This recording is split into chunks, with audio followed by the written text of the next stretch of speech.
সকালে ফজরের নামাজের পরে ঘুমানো যাবে কিনা? ফজরের পরের ঘুমের যদি ফতোয়া দেই তাহলে বেশিরভাগ লোকই তো এখানে আসামির কাঠ গড়ায় দাঁড়ায় যাবে।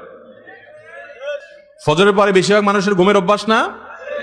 মাহফিলের মৌসুমে আমি পারি না, কিন্তু মাহফিলের মৌসুম বাদে বাকি সময় আমার বাসায় আমি আমার পরিবারের সদস্যদেরকে চেষ্টা করি রাত 10টার ভেতরে বিছানায় চলে যাওয়ার। এটা আজকাল সোনার হরিণ হয়ে গেছে। আমরা রাতে 12টার আগে গ্রামের মানুষও শোয় না আজকাল। যদি বিছানায় যাইও আমরা 11টায়, 1 ঘন্টা আমরা মোবাইলে মুনাজাত করি। মোবাইলের মুনাজাত বুঝেননি আপনারা?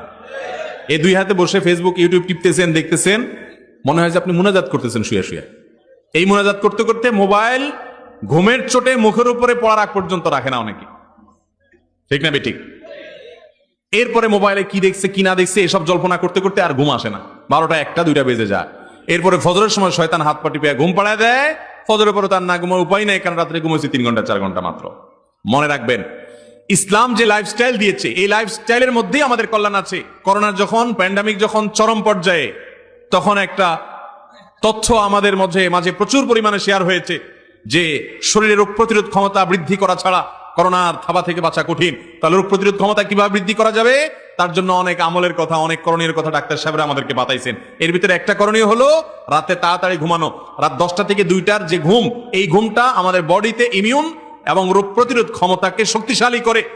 তো নবীজি সাল্লাল্লাহু আলাইহি সাল্লাম এই জন্যই তো বলেছেন যে রাতে এশার নামাজের পরে আর আলাপ সালাপ নয়। এই যে ওয়াজ মাহফিল আমরা করি, এই মাহফিল গুলো গভীর রাত পর্যন্ত করা, এটাও সুন্নাহ পরিপন্থী কাজ। যত দ্রুত সম্ভব মাহফিল শেষ করা উচিত, কারণ রাতে দেরি করে মাহফিল থেকে গেলে ফজর নামাজ পড়তে কষ্ট হবে, ফজর পরে আবার ঘুমানো লাগবে।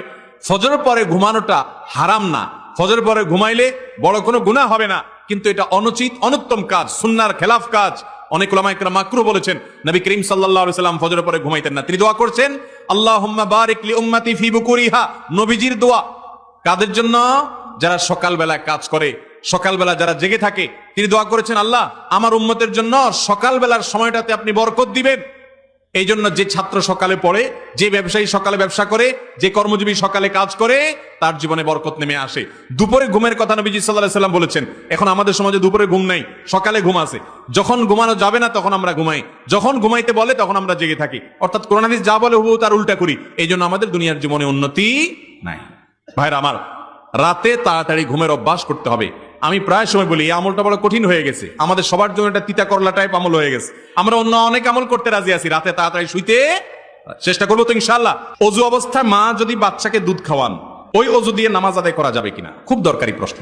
মায়েরা যদি তার দুগ্ধ পোষ্য সন্তানকে দুধ দান করেন, দুধ খাওয়ান অজু করার পর পবিত্র অবস্থা, তাহলে ওই অবস্থায় নামাজ পড়া যাবে অজু দিয়া। দুধ খাওয়াইলে সন্তানকে অজু ভাঙে না। অনেকে মনে করে থাকেন স্ত্রীর গর্ভে সন্তান থাকলে মা বাবার জানাজা পড়া যায় না। এটা কতটুকু